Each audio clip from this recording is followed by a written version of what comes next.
In this demonstration, we're going to look at troubleshooting name resolution issues. You work for Contoso as a network engineer, and users are complaining that they cannot access Virtual Machine 1 or Virtual Machine 2. You configured two Azure virtual networks, VirtualNet 1 and VirtualNet 2, and they're connected with peering. Let's have a look at the designs of these networks. Virtual Network 1 has Subnet 1, which contains Virtual Machine 1, and Subnet 2, which contains Virtual Machine 2. Virtual Network 2 has Virtual Machine 3. Each of the virtual networks has a network security group, Virtual Machine network card, Virtual Machine IP address, and Virtual Network 2 has just a single default subnet. If I go back to Virtual Network 1, that has two subnets, Subnet 1 and Subnet 2. I've now connected to VM1 and I'm going to use nslookup to query DNS records for the other virtual machines. So let's try connecting to VM2 and VM3.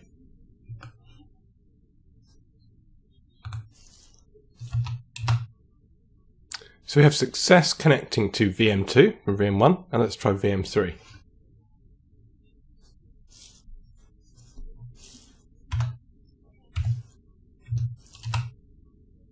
And we cannot find VM3, so VM1 can't connect to VM3. Let's try the same thing with VM2. So I'm now connected to VM2, and let's try nslookup again. So we do nslookup vm1.contoso.com. And it's successful. Now let's try the same with VM3.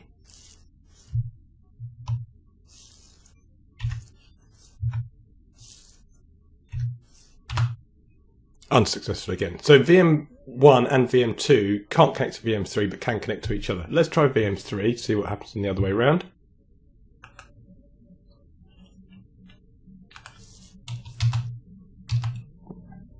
So it can't connect to VM1. Can't find a record for VM1. Let's try VM2.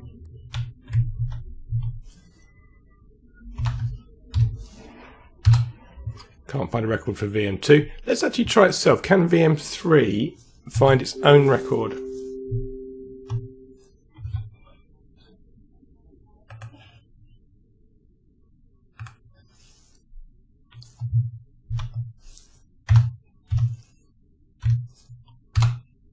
So it can't find the record for itself.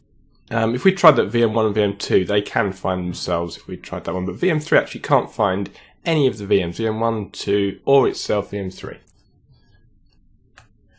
The other thing we do for troubleshooting is just run an ipconfig /all on each of the virtual machines. Now I'll just run it on 3, and we'll see that for 3 we have, so virtual machine 3, we have an IP address of 10.2.0.4.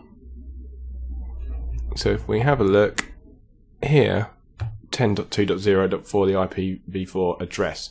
And also we've got the DNS server address of 168.63.129.16.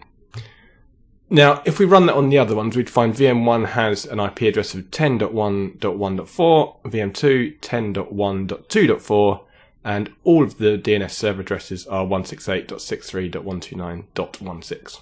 So now what I'm going to try is, can we just do a ping, which is the most basic connection that we can do. So can we ping, this is from VM3, can I ping 10.1.1.4, the IP address of VM1? And that's successful. So we couldn't find its DNS record, but we can find its IP address. Let's try the same with 10.1.2.4, which is the IP address of VM2.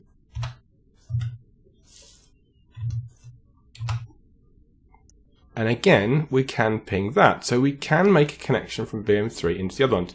Now, we would then run this from the other direction. So VM1 would find that it can also ping to both VMs, the other VMs, and VM2 could also ping to both the other VMs. So we'd run that test connectivity. So we know there's a connection between them.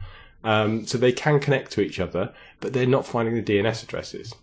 And now I'm going to return to the Azure portal to have a look at the resource groups. Okay, and in our resource groups, there are two virtual networks that we have. We've got VNet1 and VNet2. And we've got a private DNS zone, which is called contoso.com. Let's have a look at contoso.com. And so it has VM1 and VM2 automatically registered, but VM3 does not appear in that contoso.com private DNS zone. Now in contoso.com, let's have a look in settings at virtual network links. And we'll see that we've got a link name for VNet1 DNS connecting to VNet1, but not to VNet2. And so to resolve this issue, we need to create a connection between the contoso.com private DNS zone and VNet2. So we will add a virtual network link, enter a name for the link, choose your subscription, pick the virtual network it's connecting to. So we're connecting to VNet2. We will enable auto registration and OK.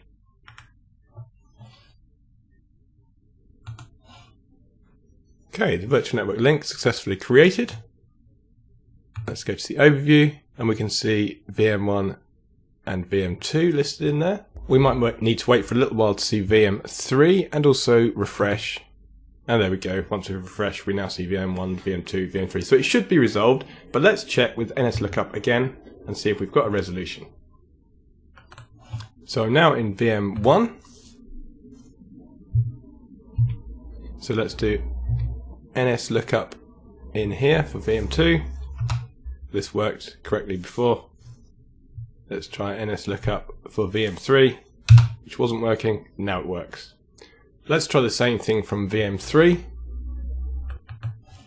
I'm now connected to VM3.